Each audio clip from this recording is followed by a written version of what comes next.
आजको टपिकमा यहाँहरुलाई स्वागत छ।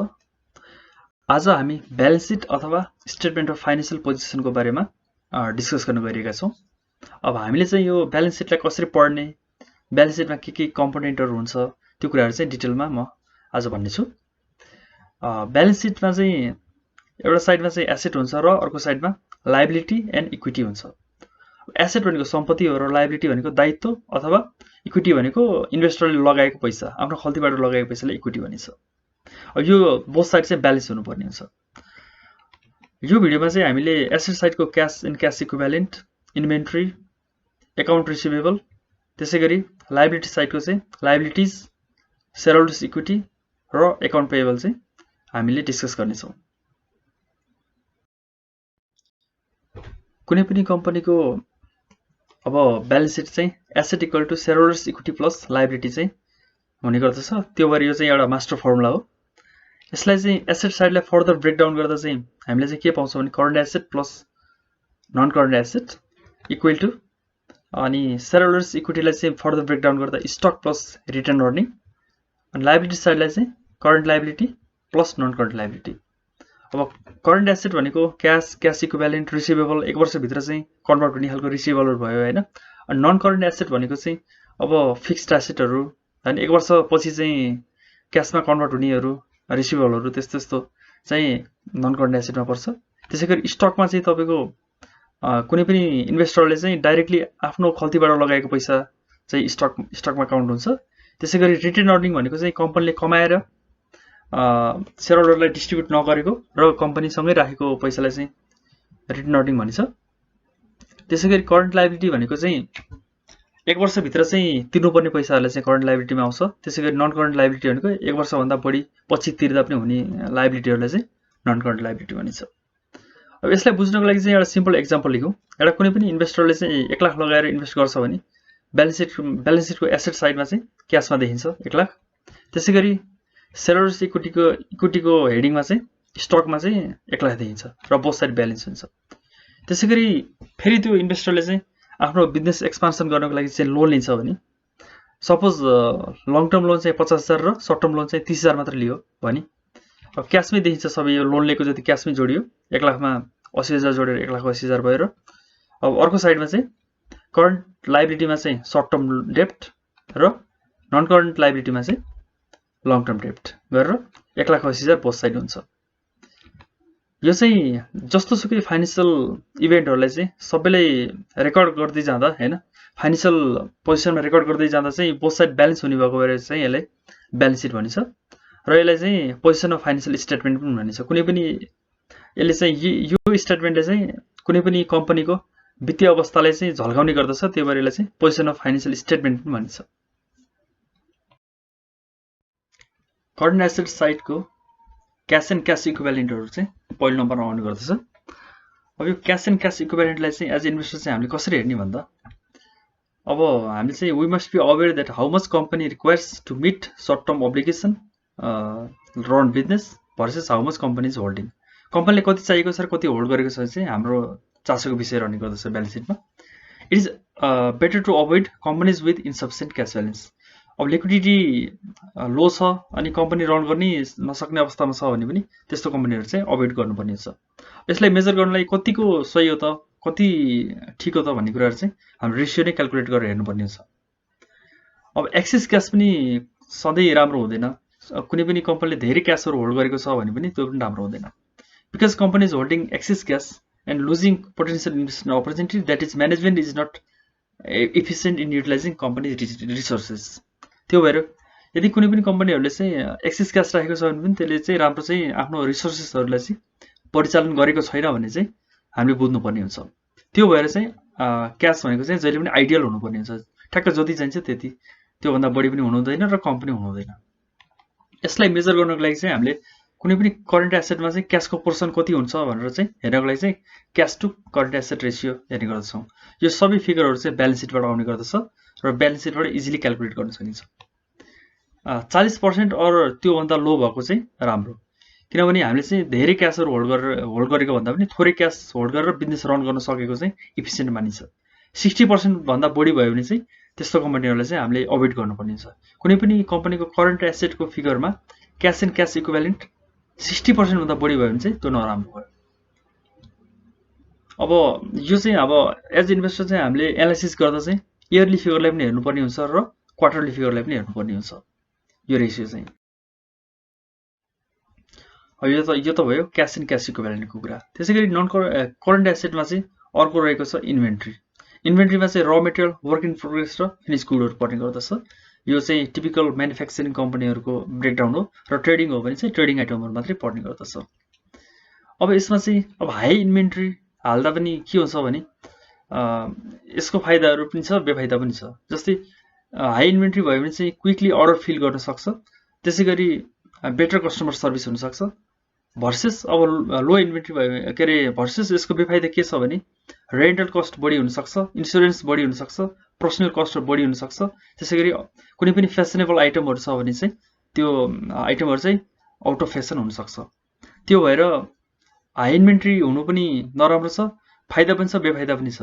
त्यो भएर इन्भेन्ट्री पनि आइडियल हुनुपर्ने हुन्छ। करेन्ट एसेटमा चाहिँ इन्भेन्ट्रीको पोर्सन पनि आइडियल हुनुपर्ने हुन्छ। बिजनेस रन गर्न पनि एकदम इफिसिएन्टली रन गर्न सकोस् र कस्टमर सेटिस्फ्याक्सन पनि राम्रो होस् र बढी कस्ट पनि इन्कर नहोस्।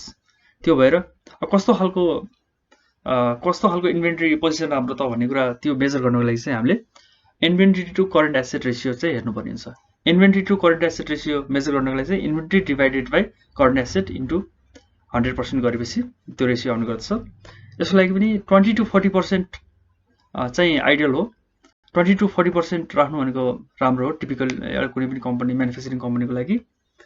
अनि त्यसैगरी 60 भन्दा बढी भएको छ कुनै पनि करेन्ट एसेटमा चाहिँ इन्भेन्ट्रीको पोर्सन 60% भन्दा बढी छ भने चाहिँ त्यो पनि नराम्रो हो, किनकि सबै इन्भेन्ट्रीमा थुपारेपछि त तपाईको करेन्ट लायबिलिटीहरु चाहिँ मिट गर्नको लागि पनि फेरि क्याश अर्न हुन सक्छ हैन।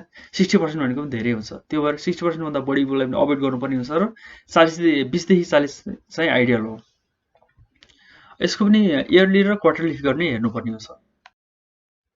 अब यो त रह्यो क्याश एन्ड इन्भेन्ट्री चाहिँ भइसक्यो। अब त्यसैगरी अर्को करेन्ट एसेटको पोर्सन रहेको छ अकाउन्ट रिसिभेबल। अकाउन्ट रिसिभेबल भनेको कुनै पनि सेल्स क्रेडिटमा सेल्स गरिसकेपछि 1 वर्ष भित्रमा क्याशमा कन्भर्ट हुनेहरुलाई चाहिँ कन्भर्ट हुने सेल्सलाई चाहिँ करेन्ट एसेट भनिन्छ। जस्तै यसले चाहिँ अब यसमा चाहिँ क्याशहरुलाई चाहिँ हामीले के रे रिसिभेबललाई चाहिँ क्याशमा कन्भर्ट गर्न सकेनौं भने चाहिँ यो चाहिँ ब्याड डेट पनि हुन सक्छ। त्यो भएर यसको पोर्सनलाई पनि हामीले राम्रोसँग एनालाइसिस गर्नुपर्ने हुन्छ। Strict credit policy versus loose credit policy. अब कम्पनीले कस्तो क्रेडिट पोलिसी लिएको छ त्यो अनुसार चाहिँ अब रिसिभेबलको फिगर हुने गर्दछ। अब कुनै पनि कम्पनीले स्ट्रिक्ट क्रेडिट पोलिसी लिएको छ भने सेल्स एन्ड अकाउन्ट रिसिभेबल घट्ने गर्दछ, त्यसैगरी प्रॉफिट पनि इफेक्ट गर्छ। भर्सेस तपाईको कुनै पनि कम्पनीले चाहिँ लुज क्रेडिट पोलिसी लिएको छ भने सेल्स एन्ड अकाउन्ट रिसिभेबल चाहिँ बढ्छ, ब्याड डेट पनि बढी हुन सक्छ र अनि प्रॉफिट पनि कम हुन सक्छ। त्यो भरिलाई पनि ब्यालेन्स गर्नुपर्ने हुन्छ। अब यसलाई चाहिँ कस्तो के राम्रो त भन्ने कुरा चाहिँ मेजर गर्नको लागि चाहिँ account receivable to current asset ratio चाहिँ हेर्नुपर्ने हुन्छ। यसको लागि चाहिँ account receivable divided by current asset. अब यो पनि 20 to 40 नै आइडियल हो र 60 भन्दा बढी कुनै पनि कम्पनीको अकाउन्ट रिसिभेबलको पोर्सन चाहिँ करेन्ट एसेटमा चाहिँ अकाउन्ट रिसिभेबलको पोर्सन 60 भन्दा बढी छ भने त्यो पनि यसले एकदम लुज क्रेडिट पोलिसी अपनाएको छ र यसले चाहिँ पैसा बजारबाट उठाउन सकेको छैन भनेर हामीले बुझ्नुपर्ने हुन्छ। त्यो भएर 60 भन्दा बढी पनि हामीले चाहिँ अभोइड गर्नुपर्ने हुन्छ। अब यो त रह्यो करेन्ट एसेटको एनालाइसिस। अब अर्को साइडमा रहेको छ करेन्ट लायबिलिटी। करेन्ट लायबिलिटी भनेको 1 वर्ष भित्र तिर्नुपर्ने पैसा भेन्डरलाई, सप्लायरलाई यस्तै as a result of credit purchases. यो चाहिँ अकाउन्ट पेएबल भनेको directly impact the profitability and cash flow.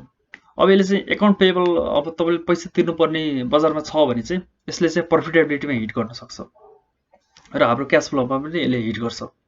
त्यसैगरी अकाउन्ट पेएबल चाहिँ कस्तो हुनुपर्छ भनेर हामीले मेजर गर्नको लागि चाहिँ account payable to current asset ratio चाहिँ हेर्नुपर्ने हुन्छ। यो चाहिँ किन हेर्छौं भने जहाँ पनि करेन्ट एसेट तलपट्टि आइरहेको छ, किनभने अब करेन्ट एसेट रेशियोहरुमा पनि अब करेन्ट एसेटको पोर्सन चाहिँ कति छ भनेर हामीले मेजर गर्छौं भने त्यसैगरी अकाउन्ट पेएबल पनि हामीले चाहिँ अकाउन्ट पेएबल भनेको हाम्रो लायबिलिटी हो। लायबिलिटी पनि करेन्ट एसेटसँग कम्प्यारिजन गर्यो भने चाहिँ अब कति पर्सेन्ट चाहिँ करेन्ट एसेट चाहिँ यसले खर्च गरेर आफ्नो सर्ट टर्म अब्लिगेसनहरु मिट गर्न सक्छ भनेर हिसाब गर्नको लागि चाहिँ current liability current account payable to current asset ratio चाहिँ हामीले हिसाब गर्ने गर्दछौं। फर एक्जाम्पल कुनै पनि कम्पनीको current account payable to current asset ratio चाहिँ लेस देन 40% छ भने उसले चाहिँ आफ्नो लेस देन 40% करेन्ट एसेटलाई खर्च गरेर आफ्नो सर्ट टर्म अब्लिगेसन मिट गर्न सक्छ भन्न खोजेको हो। त्यो भएर यो रेशियो पनि इम्पोर्टेन्ट छ। कम्पनी चाहिँ कतिको आफ्नो सर्ट टर्म लायबिलिटीहरुलाई चाहिँ यसले मिट गर्न सक्छ भनेर मेजर गर्नको लागि चाहिँ यो रेशियो हेर्ने गरिन्छ। 40 भन्दा कम चाहिँ भएको राम्रो। 40 is ideal. This means that company can pay its short-term debt by selling up to 40% of its current asset. यसले भन्न खोजेको 40% को मिनिङ चाहिँ यो हो। अब हामीले चाहिँ अर्को हेर्ने भनेको स्टक हेर्छौं। स्टकमा चाहिँ हामीले सिम्पल के हेर्छौं भने return on equity. Return on equity भनेको चाहिँ कम्पनी कुनै पनि शेयरहोल्डरले कम्पनीमा लगाएको पैसामा चाहिँ उसले चाहिँ कति पर्सेन्ट चाहिँ रिटर्न पाएको छ त्यसको लागि चाहिँ net income divided by shareholders equity गर्छौं। त्यो गरेपछि रिटर्न अन इक्विटी आउँछ। अब शेयरहोल्डर्स इक्विटी भनेको चाहिँ इक्विटी शेयरहोल्डर्स इक्विटी भनेको टोटल एसेट माइनस लायबिलिटी हुन्छ। त्यो गरेपछि शेयरहोल्डर्स इक्विटी आउँछ र त्यो फिगर नेट इन्कमलाई चाहिँ शेयरहोल्डर्स इक्विटीले डिभाइड गरेपछि यो फिगर आउँछ। अब इन्भेस्टमेन्ट क्राइटेरिया के छ भने रिटर्न अन इक्विटी चाहिँ एटलिस्ट 15% भएको चाहिँ राम्रो हो। त्यो भन्दा बढी भएको त अब राम्रो अभियसली राम्रो नै हुने भयो। एटलिस्ट 15% चाहिँ हुनु पर्यो। अब यो त भयो current asset, stock, return earning र करेन्ट लायबिलिटी को डिस्कसन। अब यसमा चाहिँ अब अर्को सिम्पल अर्को एउटा सोर्स अफ फाइनान्सिङ पनि म थप्न चाहन्छु। नन करेन्ट लायबिलिटी भनेको लङ टर्म डेब्टहरु जस्तै लङ टर्म डेब्ट फाइनान्सिङहरु कुनै पनि कम्पनी रन गर्दा चाहिँ कसैले पनि 100% आफ्नो क्याश लगाएको हुँदैन र लोन पनि लिएको हुन्छ। त्यसलाई चाहिँ नन करेन्ट लायबिलिटीमा बस्ने गर्दछ त्यो लोनहरु चाहिँ। त्यसैगरी अब आफ्नो खल्तीबाट लगाएको पैसालाई चाहिँ बिजनेसम्यानले आफ्नो खल्तीबाट लगाएको पैसालाई इक्विटी फाइनान्सिङ भन्छ। यो दुईटा फाइनान्सिङहरु मिलेर एउटा कुनै पनि कम्पनीको क्यापिटल स्ट्रक्चर भन्छ। अब पैसाको सोर्सहरु चाहिँ कहाँबाट छ त कम्पनी चलाउनको लागि कहाँबाट लिएको छ भन्ने कुरा हुन्छ। अब इक्विटी बढी लगायो भने चाहिँ लेभरेज कम हुन्छ, मतलब धेरै रिटर्न निकाल्न सकिदैन। अब 100 रुपैयाँ छ 100 रुपैयाँ मात्रै लगाएर बिजनेस गर्यो भने चाहिँ थोरै रिटर्न हुन्छ र 100 रुपैयाँ छ 100 रुपैयाँ लोन पनि लिएर थपेर गर्यो भने चाहिँ अझै बढी रिटर्न आउन सक्छ भन्छ। जस्तै इक्विटीले चाहिँ लेभरेज दिदैन र डेब्टहरु बढी लियो भने चाहिँ लेभरेज हुन सक्छ। जस्तै आफूसँग 100 रुपैयाँ छ 200 लोन लियो भने चाहिँ 300 भयो। अनि 300 भएपछि यसले चाहिँ बढी लेभरेज दिन्छ भन्न खोजेको, बढी रिटर्न निकाल्न सकिन्छ कि त्यो भन्न खोजेको। तर फेरि लोन तिर्न सकिन्छ कि सकिदैन, लोन तिर्ने क्यापेसिटी छ कि छैन भन्ने कुरा पनि हामीले हेर्नु पर्छ। त्यो भएर यो क्यापिटल स्ट्रक्चर पनि हामीले एज इन्भेस्टर चाहिँ जान्नु पर्ने हुन्छ। अब यसको लागि चाहिँ हाम्रो कन्सर्न के हुन्छ भने डेब्ट रिपेमेन्ट क्यापेसिटी चाहिँ कम्पनीको कस्तो छ भन्ने कुरा चाहिँ हामीले हेर्न जरुरी छ। त्यसको लागि चाहिँ सिम्पल हामीले चाहिँ के हेर्छौं भने करेन्ट रेशियो हेर्छौं। Current asset divided by current liability गर्दा चाहिँ जुन फिगर आउँछ त्यसलाई चाहिँ करेन्ट रेशियो भन्छ र यो चाहिँ करेन्ट रेशियो भनेको हायर भएको राम्रो। जति हायर भयो त्यति चाहिँ यसले चाहिँ आफ्नो करेन्ट एसेटहरु बेचेर करेन्ट लायबिलिटी चाहिँ फुलफिल गर्न सक्छ भन्ने चाहिँ बुझ्न सकिन्छ। Ideally 1.5 times is required, avoid less than 0.5 भन्नु चाहिँ के भने 1.5 को मिनिङ के हो भने यसले चाहिँ आफ्नो करेन्ट लायबिलिटीले चाहिँ 1.5 टाइम्स चाहिँ यसले पे गर्न सक्छ आफ्नो करेन्ट एसेटबाट भन्न खोजेको। Higher is better. त्यसैगरी अर्को चाहिँ इन्ट्रेस्ट कभरेज रेशियो अथवा इन्ट्रेस्ट अर्न रेशियो। यसलाई चाहिँ अब EBIT भन्ने फिगर चाहिँ हामीले चाहिँ इन्कम स्टेटमेन्टबाट पाउँछौं र EBIT divided by interest expense गरेपछि जुन फिगर आउँछ त्यसलाई चाहिँ इन्ट्रेस्ट कभरेज रेशियो भन्छ।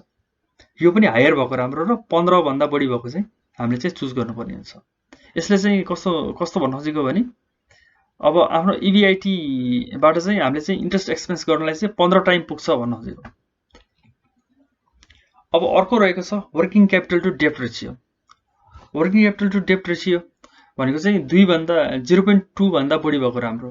अब avoid negative working capital, obviously अब नेगेटिभ वर्किङ क्यापिटल रेशियो भएको त हामीले अभोइड गर्नै पर्ने हुन्छ। वर्किङ क्यापिटल भनेको चाहिँ के हो भने current asset minus current liability गरेपछि वर्किङ क्यापिटल आउँछ।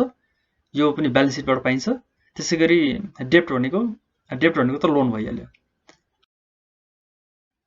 अब यो त रह्यो सबै हाम्रो ब्यालेन्स सिट एज इन्भेस्टर चाहिँ हामीले जान्नै पर्ने ब्यालेन्स सिटको कम्पोनेन्टहरु।